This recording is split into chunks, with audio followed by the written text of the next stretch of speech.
Welcome to VVD news TV. ప్రజల కోసం ప్రశ్నించుకుంటున్నాయి. ముందుగా ఈ రోజు వార్తల్లోని ముఖ్యాంశాలు. గడివేములలో యువతి అనుమానాస్పద మృతి, భర్తపై ఆరోపణలు. 10వ తరగతి ఫలితాలు నంద్యాల 84.73% ఉత్తీర్ణత, బాలికలదే టాప్.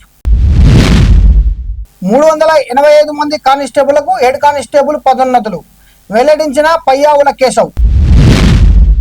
పల్నాడులో సిఐపై లైంగిక దాడి ఆరోపణలు. చాదర్ ఘాట్ పోలీసుల చర్యతో 11 ఫోన్లు రికవరీ. సచివాలయంలో నకిలీ పోలీస్ రీల్, యువకుడు అరెస్ట్. తిరుమలలో ఘనంగా టాలీవుడ్ హీరో బెల్లంకొండ శ్రీనివాస్ పెళ్లి. బెంగళూరులో అకాల వర్షం బీభత్సం, 8 మంది మృతి. అంజీఖాద్ కేబుల్ స్టైడ్ రైల్వే వంతెనను సందర్శించిన కేంద్ర మంత్రి. కొర్రపోలూరు రైతుల ఆందోళనకు ఎస్డిపిఐ మద్దతు, నష్టపరిహారం డిమాండ్.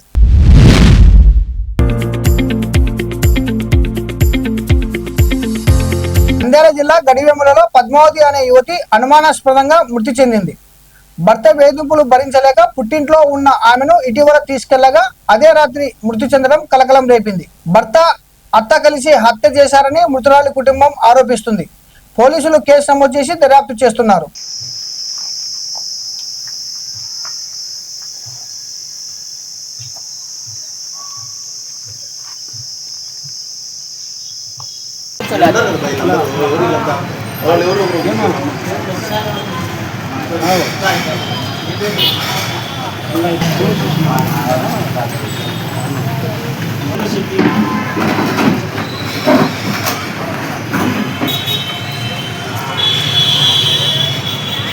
సార్ మాది పాపది భీంపాడు. మేము కోయిలో గడ్యాంలకు ఇచ్చి వివాహం చేసినాం ఆ పాపను. తర్వాత వాడు తాగుతూ ఉండేవాడు, మాకు తెలియదు. తాగుతూ రోజు రోజు పాపను వేధించి చాలా సార్లు 2-3 సార్లు పంచాయతీ కూడా జరిగింది పెద్ద మనుషుల తరఫున. లాస్ట్ కు వాడు మా మాట వినకుండా ఆ పాపను వేధించడం వల్ల, కొట్టడం వల్ల సావుతో భయపడి వాళ్ళ పుట్టింటి చేరుకున్న తర్వాత మాకు ఫోన్ చేసింది. మేము అక్కడ నుంచి కోయిలకుంట స్టేషన్ కు పాపను తీసుకొచ్చి వానికి ఫోన్ చేయించి కోయిలకుంట స్టేషన్ కూడా మాట్లాడతామని చెప్పినాము. మేము స్టేషన్ కు రాము, ఎవరికి రాను, ఎక్కడానని చెప్పినాడు అప్పుడు. సరే నీకు రాకపోతే నీ ఇష్టం, నీవు ఆడే ఉండు, ఆవేశం తగ్గినాక మాట్లాడదాం అని కూడా చెప్పినాము. ఆ తర్వాత ఆ పిల్లోడు నాకు గుండె నొప్పి వచ్చిందని చెప్పి ఊరికే నటన చేసి హాస్పిటల్ పోయి జాయిన్ అయినాడు. అక్కడ డాక్టర్లు చెకప్ చేయించుకున్నాడు, ఏం లేదని చెప్పినారు. చెప్పిన తర్వాత కూడా ఆ పిల్లోడు నాకు బాగలేదని చెప్పి వాళ్ళ తమ్మునితో పెద్దమ్మ కొడుకుతో ఫోన్ చేపించి ఆ పాపను హాస్పిటల్కి పిల్లంపుకున్న తర్వాత అక్కడికి వచ్చేసరికి ఆల్రెడీ డిశ్చార్జ్ ఇచ్చేసినారు, వానికి ఏం లేదని. డిశ్చార్జ్ ఇచ్చినాక ఊరికి పోదామని అని చెప్పి ఆ పాపను నమ్మించి వాళ్ళ అమ్మకు తెలియకుండా బస్సు ఎక్కించి తోలుకుపోయినారు. రాత్రికి మాత్రం ఊరేసి చంపినారు ఆ పాపను. ఖచ్చితంగా వాళ్ళ అమ్మ ఆ పిల్లోడే చేసినాడు ఆ పని. ప్రభుత్వం తరఫున వాళ్లకు విచారణ చేసి కఠినమైన చర్యలు తీసుకోవాలని, నాకు న్యాయం చేయాలని ప్రభుత్వాన్ని, డిపార్ట్మెంట్ ను కోరుతున్నాం. రాష్ట్రంలో 10వ తరగతి ఫలితాలు విడుదల కాగా నంద్యాల జిల్లా 84.73% ఉత్తీర్ణతతో 19వ స్థానంలో నిలిచింది. మొత్తం 23,929 మంది విద్యార్థులలో 20,784 మంది ఉత్తీర్ణులయ్యారు. బాలికలు 87%తో, బాలురు 82% పై ఆధిక్యం సాధించారు. జిల్లాలో 16 ప్రభుత్వ పాఠశాలలు 100% ఫలితాలు సాధించాయి. నెరవాడ పాఠశాల విద్యార్థిని సాయి శ్రీ 596 మార్కులతో జిల్లా టాపర్ గా నిలిచిందని డిఈఓ జనార్దన్ రెడ్డి తెలిపారు.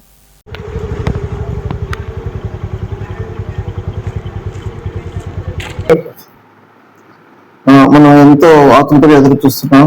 10వ తరగతి ఫలితాలు ఎట్టుకెళ్ళి ఈ రోజు విడుదల చేయడం జరిగింది. ఈ ఫలితాలు మనకు చాలా ఆశాజనకంగానే అనిపిస్తున్నాయి.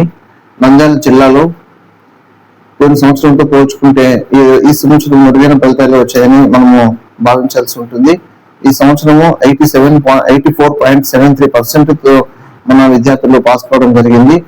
ఇందులో 24,527 మంది పరీక్ష రాయగా 20,784 మంది పిల్లలు పాస్ కావడం జరిగింది. ఇది 84.73%. ఇందులో బాలికలు 87.51%, బాలుడు 82.18% పాస్ అయ్యారు.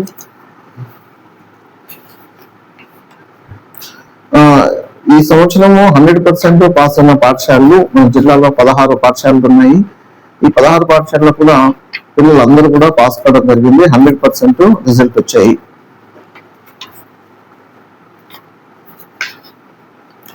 ప్రభుత్వ పాఠశాలకు సంబంధించి బీసీ వెల్ఫేర్ రెసిడెన్షియల్ పాఠశాలలో సాయిశ్రీ అనే విద్యార్థినికి 596 అత్యధిక మార్కులు రావడం జరిగింది. ఇది మన జిల్లాలో ప్రభుత్వ పాఠశాలతో మనము గర్వంగా చెప్పుకోదగిన విషయము. ఎందుకంటే ప్రభుత్వ పాఠశాలలో చదువుతూ కూడా 596 మార్కులు తెచ్చుకోవడం అనేది చాలా గొప్ప విషయము. ఇది బీసీ వెల్ఫేర్ రెసిడెన్షియల్ పాఠశాల నిర్వహణ రావడం జరిగింది. బాలికలు 87.51%, బాలురు 82.18%.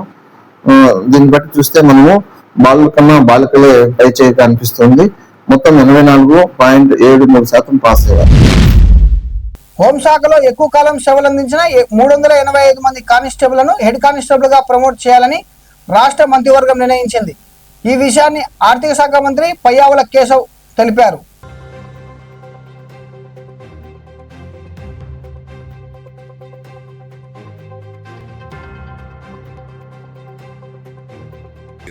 వాటిలో శాఖల వారీగా మనం చూసుకున్నప్పుడు ముందుగా హోంశాఖకు సంబంధించి దాదాపు 23 సంవత్సరాలుగా పదోన్నతి అనేటువంటిది లేకుండా కానిస్టేబుల్గా రిక్రూట్ అయిపోయి కానిస్టేబుల్గానే ఉండిపోయినటువంటి దాదాపు 385 మంది కానిస్టేబుళ్ళకి హెడ్ కానిస్టేబుల్ పోస్ట్గా అప్గ్రేడ్ చేస్తూ ఇవాళ నిర్ణయం తీసుకోవడం జరిగింది. న్యాయశాఖకు సంబంధించి 2 నిర్ణయాలు తీసుకోవడం జరిగింది. గౌరవ సుప్రీంకోర్టు ఆదేశాల మేరకు కొన్ని పోస్టుల్ని క్రియేట్ చేయమని చెప్పి సుప్రీంకోర్టు ఆదేశాలు ఇవ్వడం జరిగింది. దాని ప్రకారం దాదాపు రాష్ట్రంలోని న్యాయ విభాగాల్లో మొత్తం 21 పోస్టుల్ని క్రియేట్ చేయడం జరిగింది. ఇక పంచాయతీరాజ్ గ్రామీణాభివృద్ధి శాఖకు సంబంధించి ఒక 20 పోస్టులు అన్యూటిలైజ్డ్గా ఉన్నటువంటి 20 పోస్టులని సప్రెస్ చేస్తూ నూతనంగా అవసరం ఉన్న చోట, ప్రధానంగా రీసెర్చ్ సంస్థల్లో అవసరం ఉన్న చోట 20 కొత్త పోస్టులని క్రియేట్ చేస్తూ నిర్ణయం తీసుకోవడం. పల్నాడు జిల్లాలో సిఐ చిన్న మల్లయ్యపై మహిళా లైంగిక దాడి ఆరోపణలు చేసింది. వినుకొండలో సిఐగా ఉన్న సమయంలో తన నివాసానికి వచ్చి బలవంతంగా దాడి చేశారని ఫిర్యాదు చేసింది. కేసు నమోదు చేసిన పోలీసులు బాధితురాలిని వైద్య పరీక్షల కోసం ప్రభుత్వ ఆసుపత్రికి తరలించారు.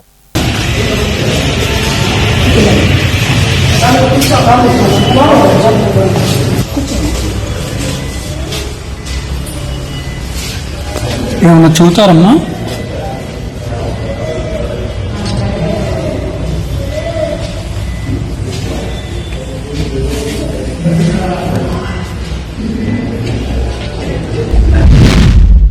చాదర్ఘాట్ పోలీసులు సిఐఆర్ పోర్టల్ సహాయంతో పోయిన 11 మొబైల్ ఫోన్లను స్వాధీనం చేసుకుని యజమానులకు తిరిగి అందజేశారు. ఫోన్ పోయిన వెంటనే సిఐఆర్ ఎన్సీఆర్పీ పోర్టల్ ద్వారా 1930 హెల్ప్ లైన్ ద్వారా ఫిర్యాదు చేయాలని సూచించారు.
తెలంగాణ సచివాలయంలో పోలీస్ యూనిఫామ్ ధరించి రీల్ చేసిన రవిను పోలీసులు అరెస్ట్ చేశారు.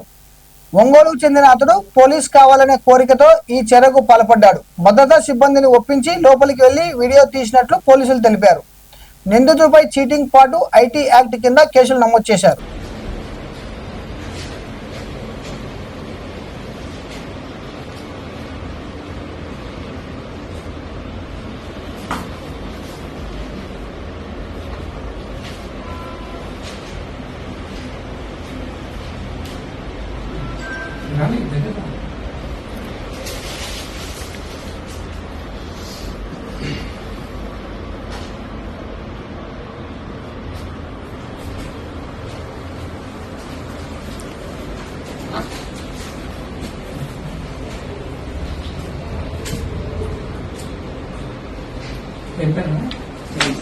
Charan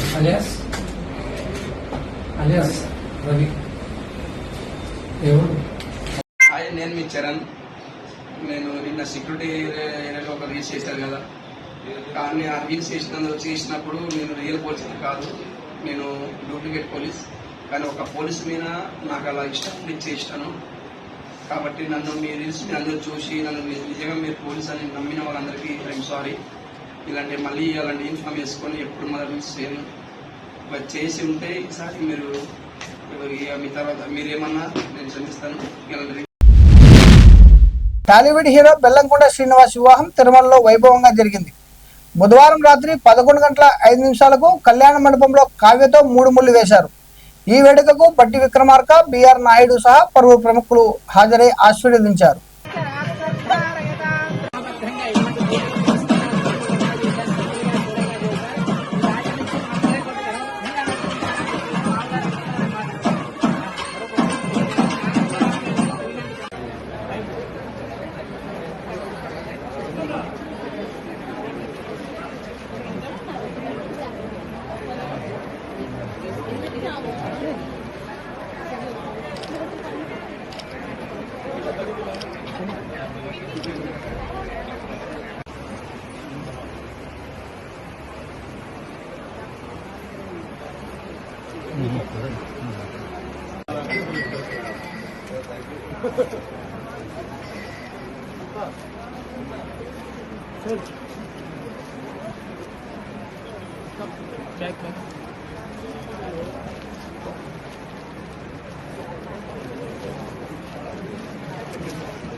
Yes, ma'am. Yes. Sir, slightly back, please.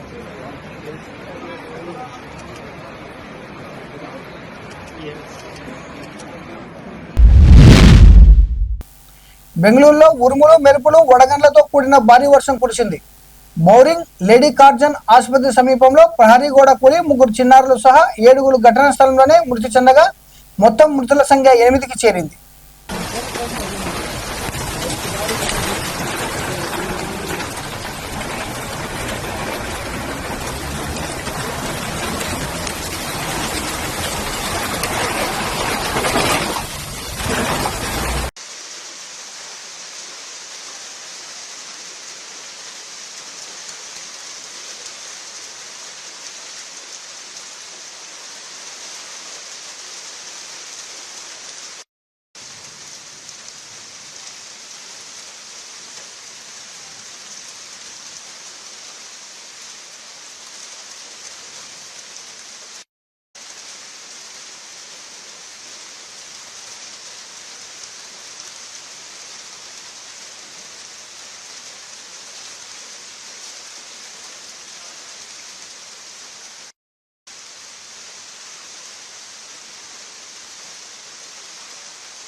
కేంద్ర రైల్వే మంత్రి అశ్విని వైష్ణవ్ భారతీయ రైల్వేల తొలి కేబుల్ స్టైడ్ వంతెన అంజిఖాద్ను సందర్శించారు.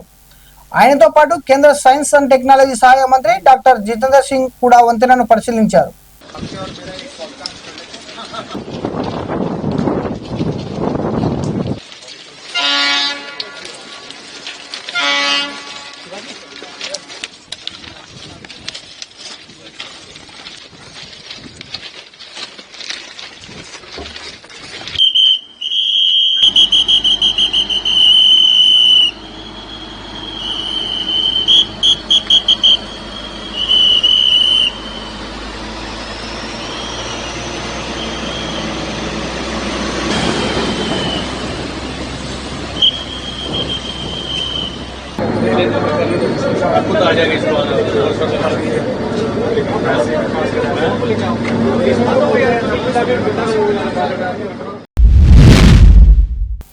నంద్యాల జిల్లా కొర్రపోలూరు గ్రామ రైతులు నష్టపరిహారం కోసం కలెక్టర్ కార్యాలయం ఎదుట ఆందోళన చేపట్టారు. ఈ ఆందోళనకు ఎస్డిపిఐ నాయకులు మద్దతు తెలుపుతూ ప్రభుత్వాన్ని ప్రశ్నించారు. సబ్ స్టేషన్ పనులు పూర్తవుతున్నా పరిహారం ప్రత్యామ్నాయ భూములు ఇవ్వలేదని ఆరోపించారు. వెంటనే న్యాయం చేయాలని, లేకపోతే ఆందోళనలు ఉధృతం చేస్తామని హెచ్చరించారు.